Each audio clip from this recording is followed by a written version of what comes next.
Ce jeudi des abattoirs est consacré à l'artiste Samir Ramdani en partenariat avec le Printemps de septembre de Toulouse.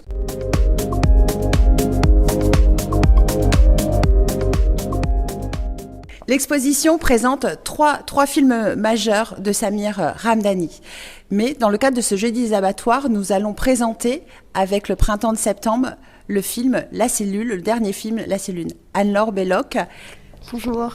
On a eu envie de s'associer avec les abattoirs pour présenter ce film parce que les deux institutions ont une histoire avec le travail de Samir Ramdani, notamment son dernier film, Super spectacle de l'amour, qui a été coproduit par le Printemps de septembre et le BBB lors de la dernière édition du festival, a été acheté par les abattoirs. Et donc voilà, à l'occasion de cette exposition, on a trouvé pertinent de présenter ce nouveau film.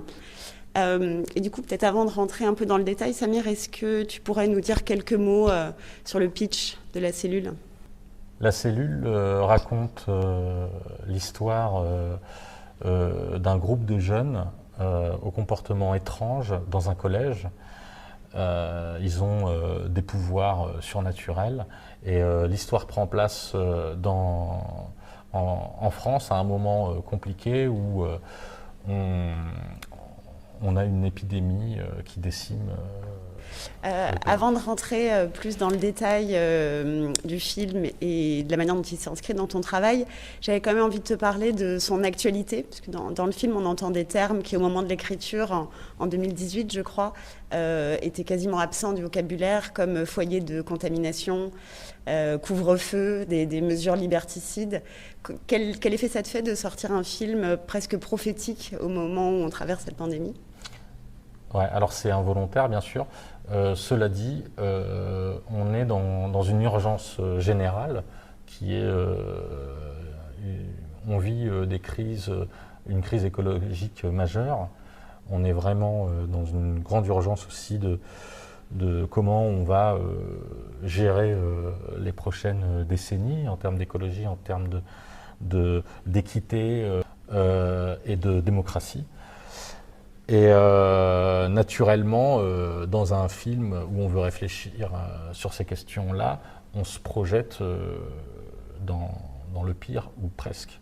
Et ça nous oblige à réfléchir, à être plus responsable sur le plan politique. Parce que dans le film, j'essaye de, même si c'est un film assez fantaisiste, j'essaye de poser des questions sur notre avenir, en fait.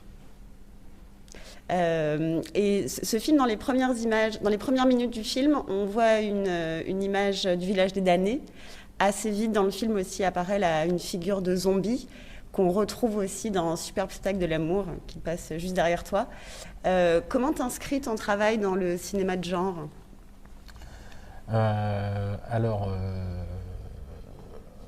Ouais, je reprends en fait des recettes, effectivement, du cinéma de genre, de l'histoire du cinéma de genre, mais pas n'importe lequel, celui qui est politisé. Donc, les référents, ce sera plutôt Romero, Carpenter et plus récemment Jordan Peele qui font en fait des films fantaisistes avec des propos de fond politiques et sociétaux, quoi. Et ce que tu viens de dire me fait penser à un élément que j'ai trouvé très marquant dans le film, c'est que quasiment tout ton casting est composé de personnes racisées, et notamment le chef du gouvernement qui est une femme noire, donc on est vraiment dans le fantastique. Qu'est-ce que... Bah oui, c'est une question importante parce que moi j'ai conçu le moment de faire le casting pour un film, c'est un moment politique stratégique. Donc il y a beaucoup d'auteurs qui regardent à ce moment-là que les aptitudes au jeu. Moi, quand je fais mon casting, je pense aussi à ce que je veux dire globalement en représentant certaines minorités ou en tout cas des physiques qui sont ni dans les canons publicitaires, ni dans une position de surreprésentation. Donc j'en profite. Pour moi, c'est un endroit où je dis quelque chose, où je dis ce que j'ai envie de voir, en tout cas, dans les films. Et tout autre sujet, il y a un bref passage dans le film où un personnage manipule des œuvres d'art et les casse en plus. Alors c'était déjà un sujet, le monde de l'art, dans tes précédents films, Black Diamond. Là, c'est pas un sujet, mais quand même, il y a un passage où on voit des œuvres manipulées. C'est important pour toi de montrer des œuvres à l'écran ? Alors, oui. Alors, c'est vrai que je suis sans cesse je pense beaucoup au milieu de l'art. Je suis très critique vis-à-vis du milieu de l'art, dans le champ où j'évolue, en partie.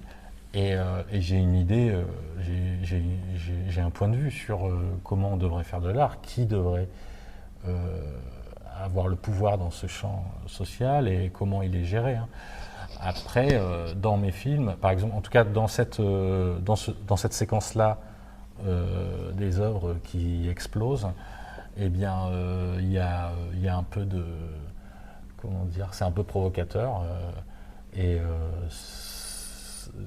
c'est un moment où je devais développer ce personnage-là, je devais choisir une anecdote de sa vie, et j'ai écrit ça autour, effectivement, d'une destruction d'œuvres d'art, parce qu'aussi ça me plaisait.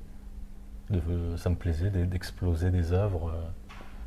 C'est assez réjouissant, la séquence. En fait, ça ressemble assez à la séquence de Zabriskie Point, la scène de fin, en moins bien sûr, mais lui aussi fait exploser à la fin de son film énormément d'objets de consommation, mais des livres aussi. Il y a une dernière question que je voulais te poser, c'est dans ton rapport à la musique, parce que globalement, La Cellule, on sent que c'est une production avec des moyens limités. Il y a des effets spéciaux très efficaces, mais faits maison. Tu as choisi la voix off plutôt que des dialogues. Et pourtant, tu réussis à créer un climat très très fort. Et j'ai eu l'impression que la musique contribuait à ça, comme ça pouvait être le cas dans Super Spectacle de l'amour ou des courts-métrages plus anciens comme L'Autrichien. Comment tu travailles cette question de la musique et du son ? En fait, c'est pour moi la musique. Bon, bien sûr, la musique est centrale. Elle a plusieurs rôles dans mes films et parfois elle vient, comment dire, supporter des parties dans mes films qui ne sont pas assez dramatisées. Et donc j'utilise la musique comme elle doit l'être, c'est-à-dire pour dramatiser des scènes, orienter les sentiments, augmenter l'intensité de certaines scènes. Donc j'utilise de manière classique, mais aussi j'essaye d'écrire aussi des séquences avec les compositeurs, notamment sur La Cellule, c'était Pierre Sandrané, qui a fait un travail très précis et dont je suis très content en fait, parce qu'il a complètement sublimé les scènes et il a même dans certaines scènes et transitions, il a même écrit quelque part une partie du film. Donc c'était on va dire un échange assez précis entre nous. Il a même travaillé plan par plan sur certaines séquences avec des sons que je découvre encore. Et donc oui, la musique c'est 50% du film à chaque fois. Merci Anne-Laure, merci Samir Ramdani, qu'on va retrouver bientôt à la Fabrique, à l'université. Mais en attendant, on vous invite tous à regarder le film La Cellule sur la chaîne YouTube du Printemps de Septembre et sur le site des abattoirs. Mais avant de nous séparer et de nous installer confortablement pour regarder la Cellule, Samir, j'ai une dernière question. Vous êtes plasticien ou cinéaste?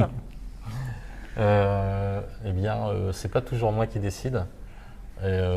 Moi, ce qui est sûr, c'est que je fais mes films, mes projets, et parfois j'ai des propositions d'exposition. Donc ça me retient dans le milieu de l'art. Tant que les programmateurs, programmatrices penseront que j'ai une place dans le milieu de l'art, j'y suis.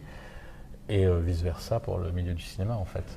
Mais ces questions-là sont souvent réglées par d'autres personnes, par les programmateurs et programmatrices. Et par les publics qui Et le public aussi, ouais. Et qui va pouvoir profiter de la Cellule. À très bientôt et on espère vous retrouver à la Fabrique dès que l'exposition pourra être ouverte au public. En tout cas, elle est programmée jusqu'au 4 juin. Donc on a toutes les chances de retrouver ce lieu essentiel.